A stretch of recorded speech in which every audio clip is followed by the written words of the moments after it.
ಎಲ್ಲರಿಗೂ ನಮಸ್ಕಾರ. ನಾನು ರಾಜೇಶ್ವರಿ. ರಾಜಿ ಅಡುಗೆ ಚಾನಲ್ಗೆ ನಿಮ್ಮೆಲ್ಲರಿಗೂ ಸ್ವಾಗತ.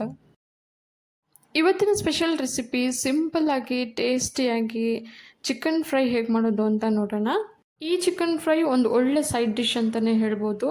ಬನ್ನಿ ಈಗ ವಿಡಿಯೋನ ಸ್ಟಾರ್ಟ್ ಮಾಡೋಣ. ಮೊದಲಿಗೆ ಒಂದು ಕಡಾಯಿನಲ್ಲಿ 1 ಟೇಬಲ್ ಸ್ಪೂನಷ್ಟು ಎಣ್ಣೆನ ಸೇರಿಸಿ 3/4 kg ಚಿಕನ್ನ ಚೆನ್ನಾಗಿ ವಾಶ್ ಮಾಡಿ ಸೇರಿಸ್ಕೊತಾ ಇದ್ದೀನಿ. ಚಿಕನ್ ಸೇರಿಸಿದ ನಂತರ ಹೈ ಫ್ಲೇಮಲ್ಲೇ 2 ನಿಮಿಷ ಫ್ರೈ ಮಾಡ್ಕೋಬೇಕು. ಫ್ರೈ ಆದ ನಂತರ ಈಗ ಇದಕ್ಕೆ 1 ಟೀ ಸ್ಪೂನಷ್ಟು ಅರಿಶಿನ ಪುಡಿ, ರುಚಿಗೆ ತಕ್ಕಷ್ಟು ಪುಡಿ ಉಪ್ಪನ್ನು ಸೇರಿಸಿ ಚಿಕನ್ನಲ್ಲಿರೋ ನೀರೆಲ್ಲ ಪೂರ್ತಿಯಾಗಿ ಡ್ರೈ ಆಗೋವರೆಗೂ ಫ್ರೈ ಮಾಡ್ಕೋಬೇಕು. ಚಿಕನ್ನಲ್ಲಿರೋ ನೀರೆಲ್ಲ ಡ್ರೈ ಆಗೋದಕ್ಕೆ 5 10 ನಿಮಿಷ ಹಿಡಿಸುತ್ತೆ. ನೋಡಿ, ಈಗ ಚಿಕನಲ್ಲಿರೋ ನೀರೆಲ್ಲ ಡ್ರೈ ಆಗಿ ಚೆನ್ನಾಗಿ ಫ್ರೈ ಆಗಿದೆ.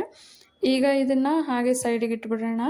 ನಂತರ ಒಂದು ಪ್ಯಾನ್ನಲ್ಲಿ 2 ಟೇಬಲ್ ಸ್ಪೂನಷ್ಟು ಎಣ್ಣೆನ ಸೇರಿಸಿ ಅದಕ್ಕೆ 2 ಪಲಾವ್ ಎಲೆ, 1 ಇಂಚು ಚಕ್ಕೆ, 2 ಲವಂಗ, 2 ಏಲಕ್ಕಿನ ಸೇರಿಸಿ 2 ಮೀಡಿಯಮ್ ಸೈಜ್ ಈರುಳ್ಳಿನ ಕಟ್ ಮಾಡಿ ಸೇರಿಸ್ಕೊಂಡು 3 ನಿಮಿಷ ಫ್ರೈ ಮಾಡ್ಕೋಬೇಕು. ನಂತರ ಇದಕ್ಕೆ ಅರ್ಧ ಟೀ ಸ್ಪೂನಷ್ಟು ಜೀರಿಗೆ, 1/4 ಟೀ ಸ್ಪೂನಷ್ಟು ಮೆಣಸುಕಾಳನ್ನು ಸೇರಿಸಿ ಈರುಳ್ಳಿ ಪೂರ್ತಿಯಾಗಿ ಲೈಟ್ ಬ್ರೌನ್ ಬರೋವರೆಗೂ ಬೇಯಿಸ್ಕೋಬೇಕು.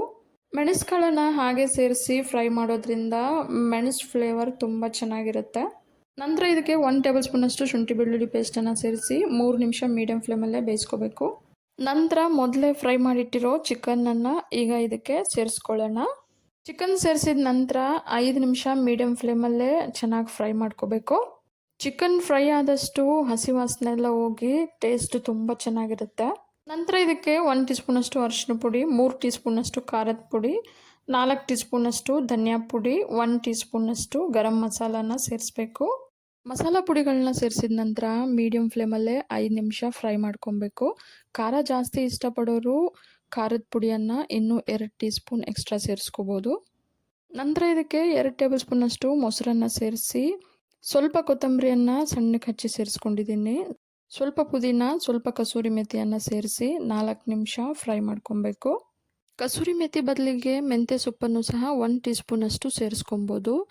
ರುಚಿ ತುಂಬ ಚೆನ್ನಾಗಿರುತ್ತೆ. ಈಗ ಇದಕ್ಕೆ 2 ಮೀಡಿಯಮ್ ಸೈಜ್ ಟೊಮೊಟೊನ ಪ್ಯೂರಿ ಮಾಡಿ ಸೇರಿಸ್ಕೊಳ್ತಾ ಇದ್ದೀನಿ. ನಾನು ಫಾರಮ್ ಟೊಮೊಟೊನ ಬಳಸಿದ್ದೀನಿ. ನಾಟಿ ಟೊಮೊಟೊ ಆದರೆ 1 ಟೊಮೆಟೊ ಸಾಕು.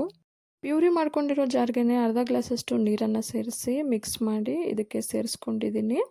ಟೊಮೆಟೊ ಪ್ಯೂರಿಯನ್ನು ಸೇರಿಸಿದ ನಂತರ ಚೆನ್ನಾಗಿ ಒಂದು ಸಲ ಮಿಕ್ಸ್ ಮಾಡಿ ಈಗ ಇದಕ್ಕೆ ರುಚಿಗೆ ತಕ್ಕಷ್ಟು ಕಲ್ಲುಪ್ಪನ್ನು ಸೇರಿಸ್ತಾ ಇದ್ದೀನಿ. ಸ್ಟಾರ್ಟಿಂಗಲ್ಲಿ ಚಿಕನ್ ಫ್ರೈ ಮಾಡ್ಕೋಬೇಕಾದ್ರೂ ಸ್ವಲ್ಪ ಉಪ್ಪನ್ನು ಸೇರಿಸಿದ್ವಿ. ಹಾಗಾಗಿ ಚಿಕನ್ ಫ್ರೈಗೆ ರುಚಿಗೆ ತಕ್ಕಂತೆ ಉಪ್ಪನ್ನು ನೋಡಿ ಸೇರಿಸ್ಕೊಳ್ಳಿ. ಈಗ ಒಂದು ಸಲ ಚೆನ್ನಾಗಿ ಮಿಕ್ಸ್ ಮಾಡಿ ಚಿಕನ್ ಎಲ್ಲ ಚೆನ್ನಾಗಿ ಬೆಂದು ಸೈಡಲ್ಲೆಲ್ಲ ಎಣ್ಣೆ ಬಿಟ್ಕೊಳ್ಳೋವರೆಗೂ ಬೇಯಿಸ್ಕೊಳ್ಳೋಣ. ನೋಡಿ, ಈಗ ಸೈಡಲ್ಲೆಲ್ಲ ಎಣ್ಣೆ ಎಲ್ಲ ಬಿಟ್ಟಿದೆ. ಈ ಚಿಕನ್ ಫ್ರೈಯನ್ನು ನೀವು ಚಪಾತಿಗೆ ಮಾಡ್ಕೊಳ್ಳೋದಾದರೆ ಸ್ವಲ್ಪ ಈ ರೀತಿ ಗ್ರೇವಿ ಇದ್ದಾಗಲೇ ಗ್ಯಾಸ್ ಫ್ಲೇಮ್ ಆಫ್ ಮಾಡ್ಕೊಬೋದು.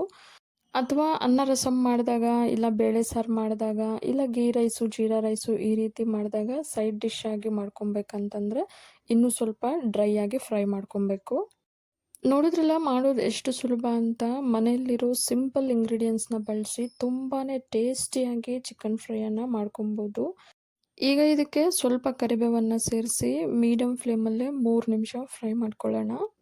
ಕರಿಬೇವನ್ನು ಈ ರೀತಿ ಲಾಸ್ಟಲ್ಲಿ ಸೇರಿಸೋದ್ರಿಂದ ಅದ್ರ ಫ್ಲೇವರು ಇನ್ನೂ ಸ್ವಲ್ಪ ವಿಭಿನ್ನವಾಗಿ ತುಂಬ ಚೆನ್ನಾಗಿರುತ್ತೆ. ನಾವು ಸ್ಟಾರ್ಟಿಂಗೆಲ್ಲ ಎಣ್ಣೆಗೆ ಸೇರಿಸೋ ರುಚಿನೇ ಬೇರೆ ಇರುತ್ತೆ, ಈ ರೀತಿ ಕೊನೆಯದಾಗಿ ಸೇರಿಸೋ ರುಚಿನೇ ಬೇರೆ ಇರುತ್ತೆ. ನನಗೆ ಯಾವಾಗಲೂ ಈ ರೀತಿ ಕೊನೆಯಲ್ಲಿ ಸೇರಿಸೋ ಆ ಒಂದು ಫ್ಲೇವರ್ ತುಂಬ ಇಷ್ಟ ಆಗುತ್ತೆ. ತುಂಬಾ ಟೇಸ್ಟಿಯಾಗಿರೋ, ಜ್ಯೂಸಿ ಆಗಿರೋ ಚಿಕನ್ ಫ್ರೈ ಈಗ ರೆಡಿ ಆಗಿದೆ.